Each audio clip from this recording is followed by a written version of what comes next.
interwebs. So, my gal Jessie and I were just hanging out on the interwebs, and we came across this clip from Fox News that, we need to talk about. Is to make men feel uncomfortable. Guess what? They're not going to watch it, and I'm certainly not going to be the one to pull it up. So just like Captain Marvel, when they try to put these women-first agendas into these action movies, they flop, and this is going to do the same. That's why I am a Trekkie, Ooh. and not Star Wars. All right, guys, long we're and outnumbered in just a moment. Yeah, you heard that right. Apparently Star Wars is too woke, which is why we should be watching Star Trek, which... To expect sense from two mentalities of such extreme viewpoints is not logical. for some reason to me feels... I've seen my future. Let me show you yours. Our conflict also started with a fight for freedoms. We called it the Second Civil War. like they don't really get... First speech censored, the first thought forbidden, the first freedom denied, chains us all irrevocably. what Star Trek is about. He died a hero. He was more than a hero. He was a Union man.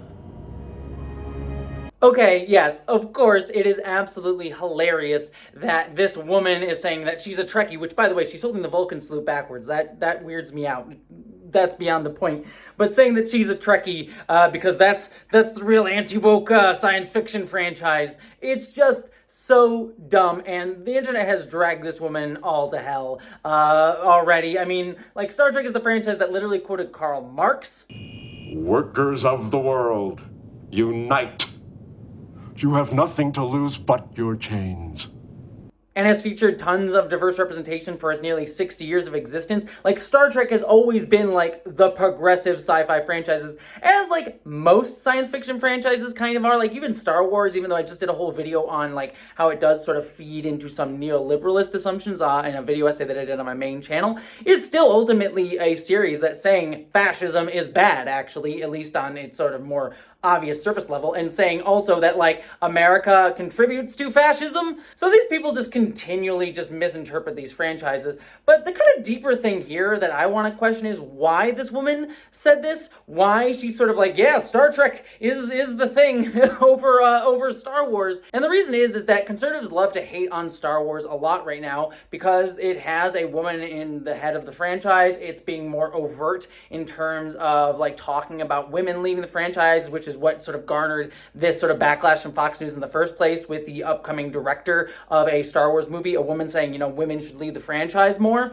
And it again goes to this sort of culture war thing of the only thing that they are attacking is just people who aren't straight white dudes being able to exist in a space that is often reserved for them, like a woman getting to be a director or a person of color getting to be in a prominent place in the cast or something like that. Like, that has just constantly been the culture war narrative surrounding Star Wars lately.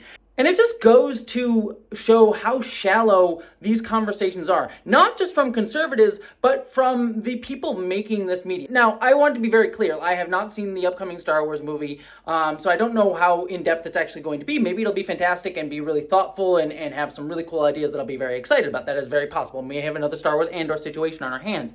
But the way that the conversation from Disney and people like Kathleen Kennedy is going right now is just sort of focusing on, like, yeah, we want to have women in the lead. And yes, I can get behind that. Yes, we want to have more women in places to tell our stories. Like, I think that we do need that.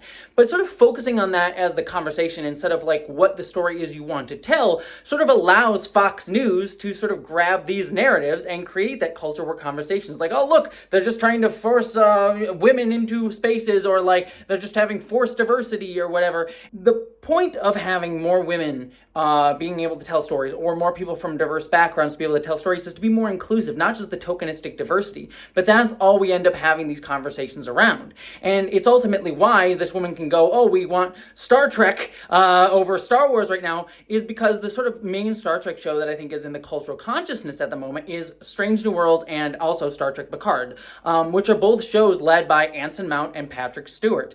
Two people who I love, but they are sort of the stereotypical like dude in the captain's chair leading the team.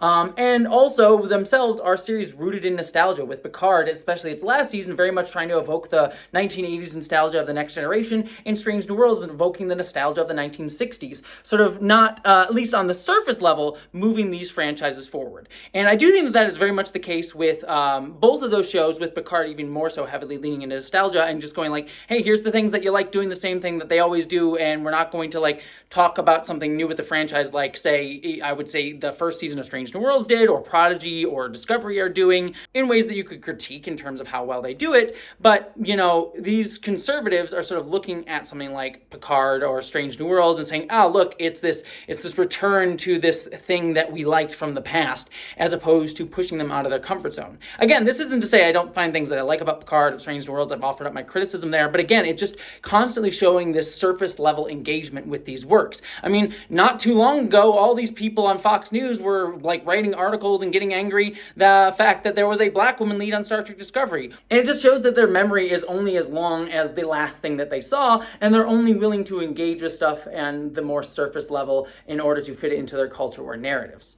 The real question we should be asking of Star Wars is, what are you going to do to be able to tell stories that move beyond the perspective that we always hear? And a good way to do that is to put a woman or someone else from a different background in charge of it, to be able to tell different stories and narratives, but that's not always definitively going to be the case. I mean, look at something like Wonder Woman 1984, for example, for a lot of the bullshit that goes on in that movie, to know that just putting a woman in charge of things does not necessarily guarantee that you are going to get stories that are sort of pushing against the ongoing very harmful narratives that we have in this country and around the world.